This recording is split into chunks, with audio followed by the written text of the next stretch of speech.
अस्सलाम वालेकुम दोस्तों, नॉलेज टीवी में खुशामदीद। इसराइल का क़याम कैसे और क्यों अमल में आया और ग़ज़ा के साथ इसके तनाज़े की तारीख क्या है। सबसे पहले ये जानना ज़रूरी है कि 1948 से पहले इसराइल कहाँ था और बेल्फोर डिक्लेरेशन क्या था। पहली आलमी जंग में मशरिक़ वस्ता के इस हिस्से पर हुक्मरानी करने वाली सल्तनत उस्मानिया की शिकस्त के बाद बरतानिया ने फ़लस्तीन का कंट्रोल संभाल लिया था। सल्तनत उस्मानिया अंदरूनी तौर पर तो कमज़ोर हो ही चुकी थी, मगर उसको साजिशें करके कैसे तोड़ा गया ये एक अलग कहानी है और इसका मरकजी किरदार लॉरेंस ऑफ अरेबिया के बारे में तो आप जानते ही होंगे। फलस्तीन में यहूदी अकलियत मगर अरब अक्सरियत में थे। जब यहूदियों को फलस्तीन में आबाद करने की कोशिशें नजर आई तो अरब और मगरबी दुनिया में कशीदगी बढ़ गई। ये काम 1917 के बेल्फोर डिक्लेरेशन के तख्त हुआ, जो उस वक्त के बरतानिया के वजीर खारजा आर्थर बेल्फोर ने बरतानिया की यहूदी बरादरी से वादे के तौर पर किया था। यहूदियों के लिए फलस्तीन उनका आबाई वतन था। सन 1920 और 1940 की दहाइयों के दरमियान इस इलाके में रहायश अख्तियार करने की खातिर पहुंचने वाले यहूदियों की तादाद में इजाफा हुआ। इनमें से बहुत से लोग यूरोप में जुल्म सितम और खास तौर पर दूसरी आलमी जंग में नाजी होलोकॉस्ट से जान बचाकर यहाँ आए थे। सन 1947 में अक़वाम मुत्तहिदा ने फलस्तीन को दो अलग यहूदी और अरब रियासतों में तकसीम करने की मंजूरी दी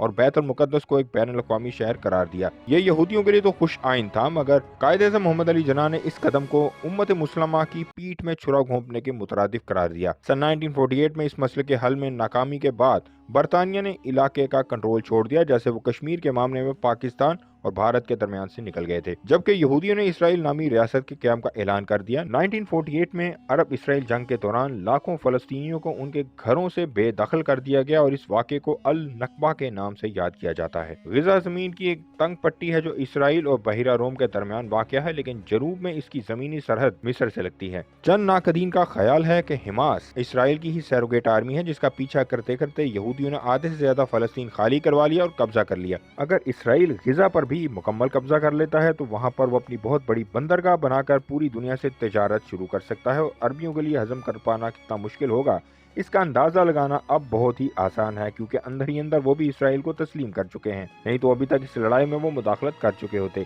अमेरिका जो खुल के इसराइल की हिमायत करता है, उसने बहुत दफा इसराइल और फलस्तीन के दरमियान पैचअप करवाने की कोशिश की, मगर हालात साजगार न हो सके। अब मौजूदा हमास और इसराइल की लड़ाई में दुनिया दो हिस्सों में बटी हुई है। मगरबी लॉबी जो खुलेआम इसराइल के साथ है और जो खामोश है, उनकी खामोशी किसी काम की नहीं।